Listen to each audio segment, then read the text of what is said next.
नमस्कार, 91 India news network मध्ये आपलं स्वागत आहे। पाहुयात महाराष्ट्रातील काही महत्त्वाच्या घडामोडी।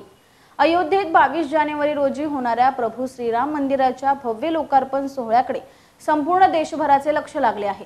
अयोध्या नगरी राममय झाली असून नुकतेच उद्घाटन झालेले महर्षी वाल्मिकी विमानतळही अनोख्या वास्तुकलेमुळे देशभरात चर्चेत आहे। विमानतळामध्ये भिंतीवरील दर्शनी भागात साकारण्यात आलेली 305 फूट भव्य आणि सुंदर अशी रामाच्या जीवन चरित्रावर आधारित कॅनव्हास पेंटिंग सध्या सर्वांचेच लक्ष वेधून घेत आहे। विशेष म्हणजे ही कलाकृती साकारणारे हात हे मराठी आहेत।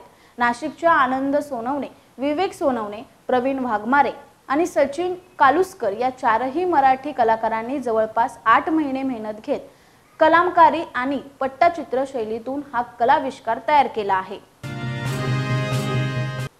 शिवरायांनी ज्या वाघनखांच्या साह्याने स्वराज्यावर चालून आलेल्या अफजल खानाचा वध केला, ती वाघनखं आता महाराष्ट्रात दाखल होणार आहे। एप्रिल किंवा मे मध्ये वाघनखं महाराष्ट्रात येतील अशी माहिती समोर आली आहे। यापूर्वी नोव्हेंबर महिन्यातच ही वाघनखं महाराष्ट्रात येणार असल्याचा दावा मंत्री सुधीर मुनगंटीवार यांनी केला होता। तर जानेवारीमध्ये आणण्यासाठी राज्य सरकारकडून प्रयत्न सुरू होते, मात्र ब्रिटन सरकारकडून प्रक्रिया सुरू असल्याने याला विलंब झालाय। आता एप्रिल किंवा मे महिन्यात वाघनखांचा मुहूर्त ठरलाय। शिवराज्याभिषेक सोहळ्यापूर्वी ही वाघनखं महाराष्ट्रात आणण्याचा राज्य सरकारचा मानस आहे। रत्नागिरीनंतर आता सिंधुदुर्गातील समुद्रातही डॉल्फिन मुक्तपणे विहार करताना दिसत आहे।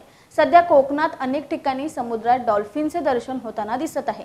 काही दिवसापूर्वी रत्नागिरीतील गणपतीपुळे या ठिकाणी पर्यटकांना डॉल्फिन पाहायला मिळाले होते। रत्नागिरीनंतर आता सिंधुदुर्गातील समुद्रातही डॉल्फिन मुक्तपणे विहार करताना दिसत आहे।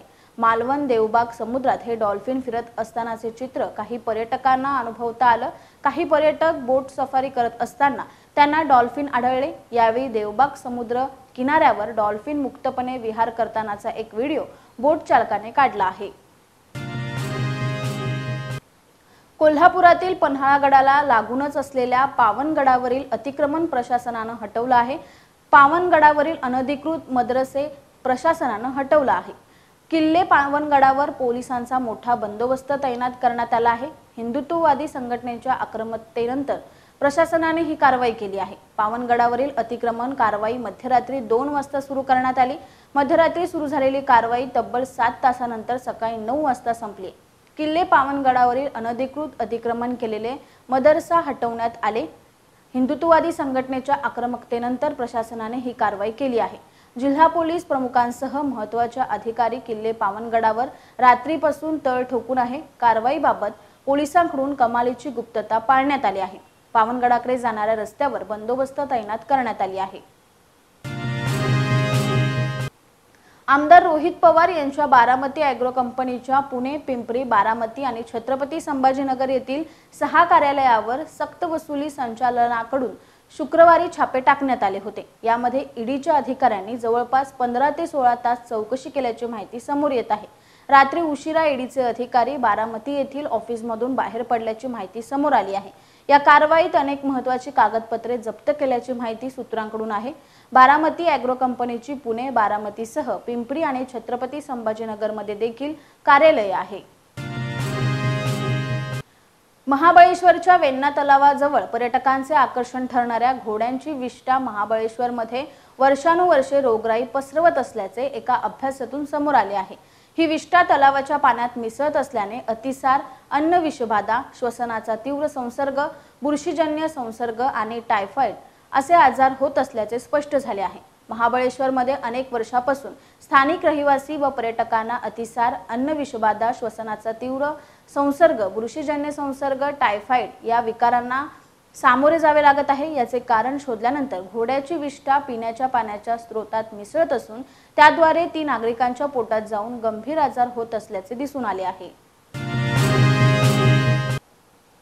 अहमदनगर येथे महावितरणच्या कार्यालयात महावितरणच्याच कर्मचाऱ्याकडून तोडफोड झाल्याचा प्रकार उघडकीस आला आहे। सहाय्यक अभियंत्याने महावितरण विभागीय कार्यालयाची तोडफोड केली आहे। या सहाय्यक अभियंत्याचे नाव प्रल्हाद टाक असल्याची माहिती मिळत आहे।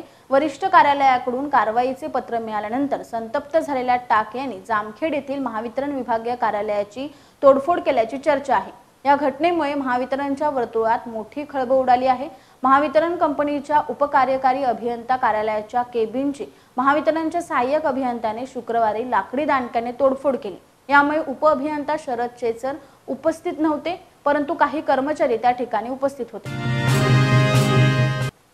नाशिकमधील तापमानाचा पारा दिवसेंदिवस घसरत चालला आहे। कडाक्याच्या थंडीचे नाशिकमध्ये आगमन होत आहे।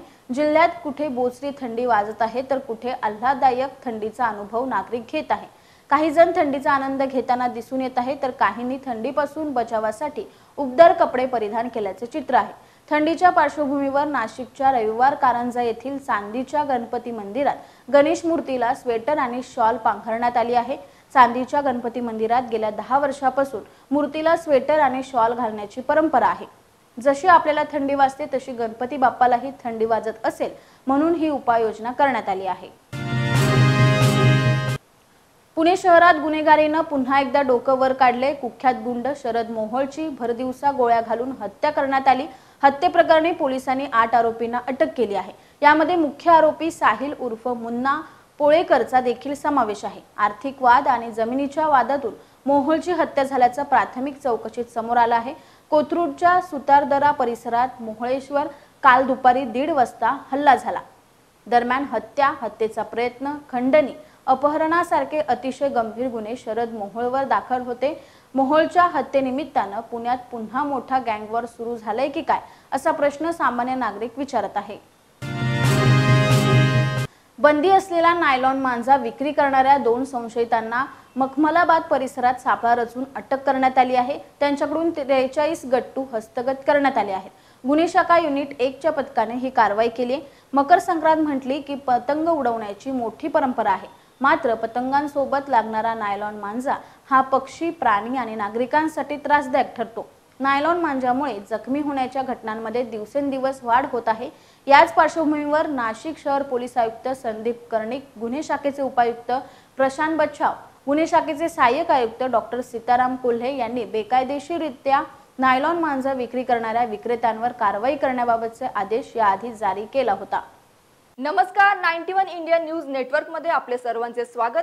91 इंडिया न्यूज नेटवर्क आता संपूर्ण महाराष्ट्रभर आपल्या आजूबाजूच्या ताज्या बातम्या पाहण्यासाठी आजच आमच्या चॅनलला लाईक, शेअर, सबस्क्राइब करा। तसेच 91 India news network app Google play store वर जाऊन डाउनलोड करा। अधिक माहितीसाठी www.91indianewsnetwork.com ला भेट द्या।